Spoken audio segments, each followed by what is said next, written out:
నాకైతే ఆ రోజు చాలామంది ఆదాయం అంతా హైదరాబాద్లో వస్తుంది, ఈ రాష్ట్రానికి ఆదాయం లేదు, కనీసం పెన్షన్లు వస్తాయా, లేకుంటే మా జీతాలు సకాలంలో వస్తాయా, అభివృద్ధి ఏమవుతుందని భయపడిన రోజులు.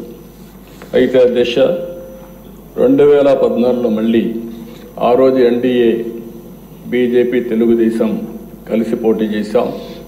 పవన్ కళ్యాణ్ గారు బయట నుంచి ఆ రోజు సపోర్ట్ చేశారు.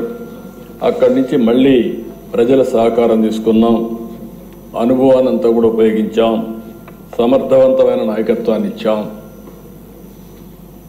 22.5 మిలియన్ యూనిట్ల కరెంటు కొరతుంటే 3 నెలల్లో కరెంటు కొరత లేకుండా చేసి మళ్ళీ మిగులు కరెంటు సాధించిన పార్టీ తెలుగుదేశం పార్టీ. 5 సంవత్సరాలు వినూత్నమైన మార్గాలతో ముందుకు పోయి కరెంటు ఛార్జీలు పెంచకుండా సోలార్ కానీ విండ్ కానీ ఇలాంటి వినూత్నమైన మార్గాలతో కరెంటు ఛార్జీలు తగ్గించడానికి ప్రయత్నం చేశాం. ఆ రోజు నేను ఒక మాట చెప్పాను, భవిష్యత్తులో కరెంటు ఛార్జీలన్నీ సోలార్ వల్ల ఎంతో ప్రయోజనాలు వస్తాయి, ₹1.50 నుంచి ₹2 లోపలనే యూనిట్ వస్తుందని చెప్పాం. అదే చూస్తే అప్పట్లోనే కొన్ని దగ్గర ₹1.99 వచ్చే పరిస్థితికి వచ్చింది. తర్వాత ఇప్పుడు స్టెబిలైజ్ అవుతా ఉంది. అలాంటి వినూత్నమైన కార్యక్రమాలతో ముందుకు పోయాం. ఇంకో పక్కన దిశ రాజధాని లేని పరిస్థితి. మనం అందరం గుర్తుపెట్టుకుంటే ఆ రోజు హైదరాబాద్లో ల్యాండ్ ఉంది కాబట్టి దాన్ని అవకాశంగా తీసుకుని కరెంటు లేకపోతే కరెంటు చేశాం, నీళ్లు లేకపోతే నీళ్లు తీసుకొచ్చాం, నూతనమైన ఆర్థిక వ్యవస్థకు దోహదం చేశాం. అక్కడి నుంచి మీరు చూస్తే తిరుగులేని శక్తిగా తయారు చేసుకున్నాం. ఇక్కడికి వస్తే ల్యాండ్ లేకపోతే ఆ రోజు నేను ఆలోచించి ఇక్కడే నారాయణ గారిని ఆ పని మీదనే పెట్టి ఆ రోజు 33,000 ఎకరాలు 29,000 మంది రైతులు ఒక్క లిటిగేషన్ లేకుండా స్వచ్ఛందంగా ముందుకొచ్చి ల్యాండ్ పూలింగ్లో ₹1 ఖర్చు పెట్టకుండా ఇచ్చారంటే అది నమ్మకం, విశ్వాసం. ఒక నమ్మకంతో ఇచ్చారు. ఆ 33,000 ఎకరాల భూమి గవర్నమెంట్ భూమిని కలుపుకుంటే దగ్గర 55,000 ఎకరాల భూమి వచ్చే పరిస్థితికి వచ్చింది. దాంతో మీరు చూసి ఇలాంటి వినూత్నమైన కార్యక్రమాలు మనం పోలవరం 72% పూర్తి చేశాం. అదే తెలుగుదేశం పార్టీగా నుండింటే పోలవరం ఈ పాటికి 2020-21కే పూర్తి అయి ఉండేది, దాని ఫలితాలు వచ్చేటివి. అంటే ఆ దిశ ఇలాంటి పరిస్థితుల్లో 5 సంవత్సరాలు ఆరో తీసుకున్న నిర్ణయాల వల్ల 13.5% 13.5% గ్రోత్ రేట్ సాధించి దేశంలో అగ్రస్థానంలో నిలబెట్టిన గవర్నమెంటు తెలుగుదేశం పార్టీ గవర్నమెంట్ అని చెప్పి కూడా నేను మీకు తెలియజేస్తున్నా. పథకాలు, పెట్టుబడులు, పాలసీలు, బెస్ట్ ప్రాక్టీసెస్ ఇవన్నీ కూడా దేశం దృష్టిని ఆకర్షించాం. అంతేకాకుండా అనేక విధాలుగా మళ్ళీ రాష్ట్రాన్ని గట్టెక్కించడమే కాకుండా ఒక నమ్మకాన్ని క్రియేట్ చేశాం. ఆ సమయంలో 2019 ఒక్క ఛాన్స్ అనే మాట చెప్పి ఒక విధంగా చెప్పాలంటే మనం అన్నీ చేశామని మనం అనుకున్నాం. ప్రజలు కూడా ఇంకా ఏదో చేస్తాడు, ఒక ఛాన్స్ అంటున్నాడని చెప్పి అనుకున్నారు. ఓటేస్తే ఏం జరిగిందో ఒక్కసారి మనం చూస్తే ఆ దిశ ఇప్పుడు నేను రివీల్ చేస్తున్నా. ప్రజలు అర్థం చేసుకున్నారు కాబట్టి 93% స్ట్రైక్ రేట్ ఇచ్చారంటే అది ఒక చరిత్ర, వాళ్ళు అర్థం చేసుకున్నారు. కానీ ఇక్కడికి వచ్చి మేము రివ్యూ చేస్తూ ఉంటే నాకు 4 నెలలు 5 నెలలు పట్టింది. ఒక్కొక్క రివ్యూకి పోతా ఉంటే నమ్మలేని నిజాలు బయట వస్తున్నాయి. మనం అనుకున్న దానికంటే ఎక్కువ విధ్వంసం జరిగింది. నేను ఆ రోజు చెప్పాను విధ్వంసం జరిగింది అని చెప్పాను. అంటే లోపల ఏం జరిగిందో నాకు తెలియదు, పేపర్లో వచ్చేటి చదివాం. దాన్ని బట్టి మాకుండే అనుభవంతో ఊహించుకున్నాం. మీరు మాట్లాడినప్పుడు కూడా మీరు కూడా అదే చేశారు. ఇక్కడుండే పార్టీలు కూడా అదే ఆలోచించాం. అందరం కలిసి ఆందోళన తెలియజేశాం. మనమైతే ఎక్కడికక్కడ అడిగాం, వైట్ పేపర్స్ అడిగాం. కడాన అకౌంట్స్ మనకిమ్మంటే మనకిచ్చే పరిస్థితి లేదు.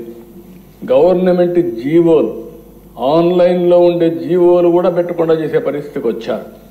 కడాన మనకివ్వకపోతే పోయారు, కానీ సిఏజీకి కూడా ఇవ్వలేదు. అంటే దిశ మనం ఆలోచించుకోవాల్సింది, సిఏజీ అనేది ఒక రాజ్యాంగబద్ధమైన సంస్థ. అన్ని రాష్ట్ర ప్రభుత్వాలు, కేంద్ర ప్రభుత్వాలు, పబ్లిక్ సెక్టర్ అందరూ కూడా సిఏజీ ఆడిటింగ్ చేయించాలి. అంటే ఆ సిఏజీ ఆడిటింగ్ కూడా చేయించకుండా ఇష్టానుసారంగా ఏం చేయాలో వీడు చేసి ముందుకు పోయే పరిస్థితికి వచ్చారు. దీనివల్ల జరిగింది మనం ఒకసారి చూస్తే, ఈ రాష్ట్రంలో విభజన వల్ల జరిగిన నష్టానికంటే ఈ 5 సంవత్సరాలు నష్టం ఎక్కువ జరిగింది. విధ్వంసం, అరాచక, అసమర్థ, చీకటి పాలనలో రాష్ట్రం 30 సంవత్సరాలు వెనక్కి పరిస్థితికి వచ్చింది. చాలామంది నన్ను అడిగారు, చాలామంది మాట్లాడినప్పుడు చెప్పారు, మీరు ఈరోజు మాట్లాడుతున్నారు అపోజిషన్లో మీటింగుల్లో 10 లక్షల కోట్ల అప్పు ఉన్నాయి, మీరు ఏ విధంగా చేయగలుగుతారన్నారు. అంటే నేను ఒకటే చెప్పాను, దిశ ఏ విధంగా చేయగలుగుతారని మీరు అంటున్నారు. 40 సంవత్సరాలుగా నేను రాజకీయాల్లో ఉన్నా. అందరికంటే ఎక్కువ సమయం నాకు ముఖ్యమంత్రి ఇచ్చే అవకాశం ఇచ్చారు, ప్రజలు బ్లెస్ చేశారు. ఈరోజు ప్రజల కష్టాల్లో ఉంటే నేను పారిపోవడానికి సిద్ధంగా లేను. తిరిగి ఈ రాష్ట్రాన్ని పునర్నిర్మాణం చేయడానికి అడుగడుగు పనిచేస్తాం, కష్టపడి పనిచేస్తాం, సాధిస్తామని ఆ రోజు చెప్పారు. రికార్డులో మీరు చూస్తే నాకు అవగాహన లేక కాదు, 1-2 విధ్వంసాలు కాదు, అరాచకాలు, విధ్వంసం, బ్రాండ్ ఏపీ దెబ్బతినడం, మొత్తం దెబ్బతినే పరిస్థితికి వచ్చింది. అధికారం అంటే మేము ఒకటే ఆలోచించాం, ఇది ఒక బాధ్యత. అధికారంలో ఉన్న, ప్రతిపక్షంలో ఉన్న ఎప్పుడూ ప్రజాపక్షంలోనే పనిచేశాం, ప్రజల కోసమే పనిచేశాం. ఈరోజు అధికారం ప్రజలకు సేవ చేసే అవకాశంగా తీసుకున్నాం. అంటే మళ్ళీ ఈ అధికారాన్ని ఉపయోగించి భవిష్యత్ తరాలకు మంచి భవిష్యత్ అందించే విధానాలకు శ్రీకారం చుడతామని చెప్పి కూడా నేను మీకు తెలియజేస్తున్నా. కానీ ఇవన్నీ మనం ఆలోచిస్తే ఈరోజు గత ప్రభుత్వం చేసిన విధ్వంసం, దోపిడీ, వినూత్నమైన రీతిలో దోపిడీ చేశారు. నేను ఎప్పుడు కూడా కలలో కూడా ఊహించలా రాజకీయ నాయకులు ఈ విధంగా దోపిడీ చేసి తప్పించుకోగలుగుతారని నా జీవితంలో ఎప్పుడు ఊహించలేదు. అంత దోపిడీ జరిగే పరిస్థితి వచ్చింది. ఎక్కడ చూసినా ఎవడికి దొరికింది వాళ్ళు దోచుకునే పరిస్థితికి వచ్చారు. ఇంకో పక్క కక్ష సాధింపు, వ్యవస్థలన్నీ ఒక తప్పుడు పని చేయాలంటే వ్యవస్థలుంటే ఇమ్మీడియట్గా బయట వచ్చేస్తాయి. కాబట్టి వ్యవస్థనే నాశనం చేస్తే మనం అందులో ఏం చేసినా మనకేమీ తెలియదనే ఉద్దేశంతో అన్ని వ్యవస్థలు నాశనం చేశారు. ప్రజాధనాన్ని దుబారా చేసే పరిస్థితికి వచ్చారు. వ్యవస్థల దిశ మొత్తం నిర్వీర్యమైపోయాయి. మామూలు 1-2 వ్యవస్థలు కాదు, అన్ని వ్యవస్థలు నిర్వీర్యమైపోయే పరిస్థితి వచ్చింది.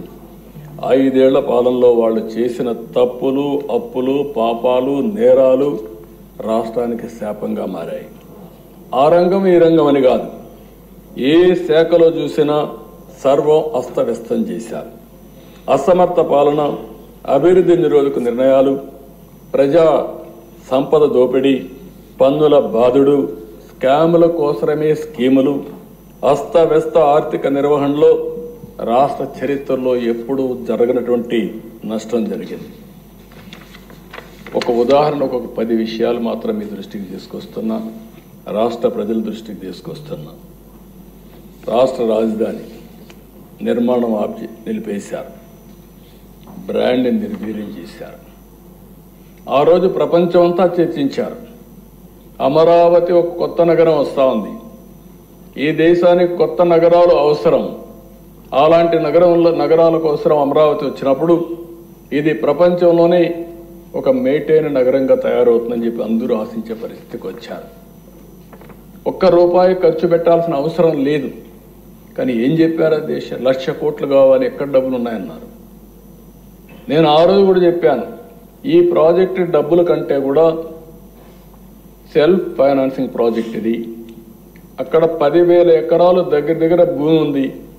అది అమ్ముకుంటే ఫేజ్డ్ మేనర్లో ఈ రాజధాని కట్టుకోవచ్చు చెప్పే పరిస్థితికి వచ్చాం.